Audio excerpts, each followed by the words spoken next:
Hello and welcome back to the channel. My name is Andreas and I'm the author of the London Poker Guide. Today I'm going to review a hand that I played at 1-2 live at the Empire Casino in London, and I would like to illustrate a concept that is super important for making money in live cash games and even in live tournaments.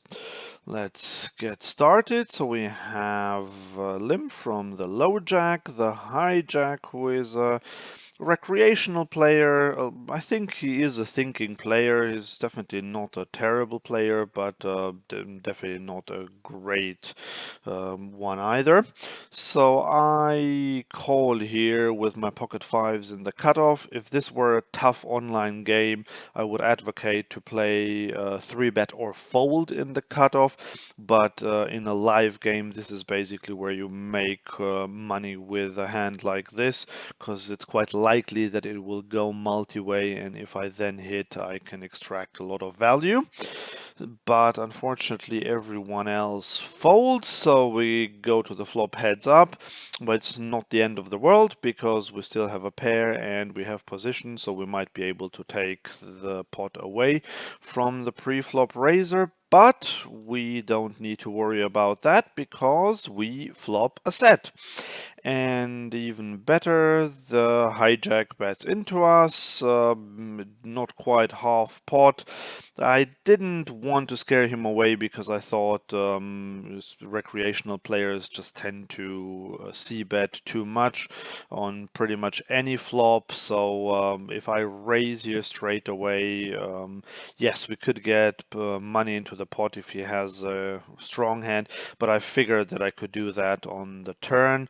If I just call here, and yes, there is a possibility that the flush comes in on the turn, but it's only about 20% or just below that.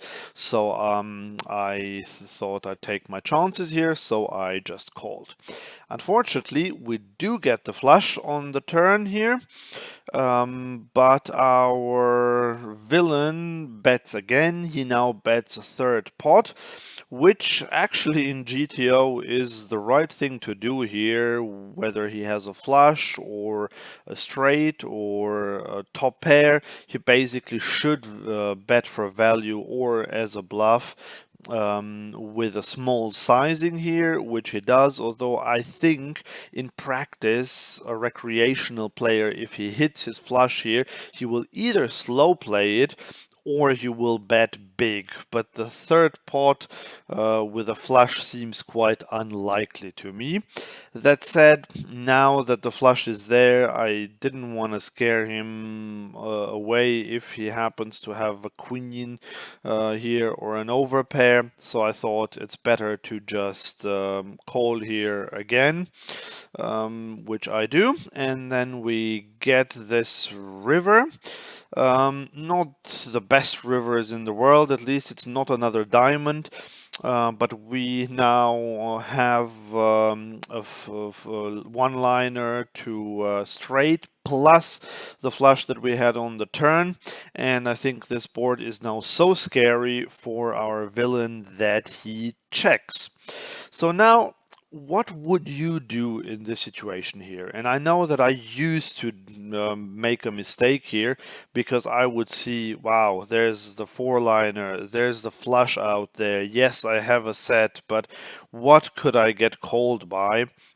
So I would just check behind and win the pot in like 99% of the time or so.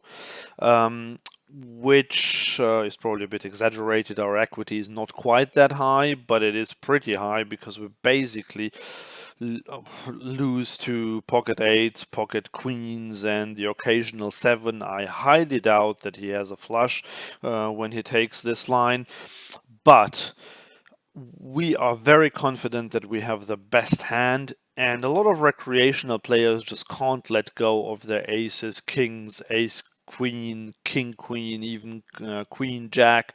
So I think it is mandatory to go for value here on the river.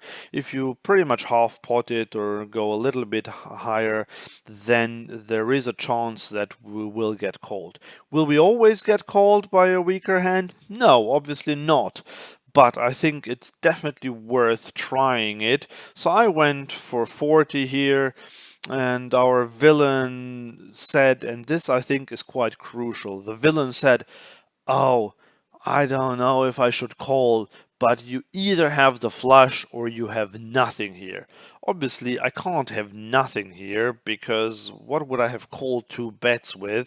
Like the ace of diamond and some non-diamond that didn't hit here. So he really thought that I would never ever bet here so thinly in his mind with a set. So he called me with what he said was two pair. Now I don't know what two pair he had.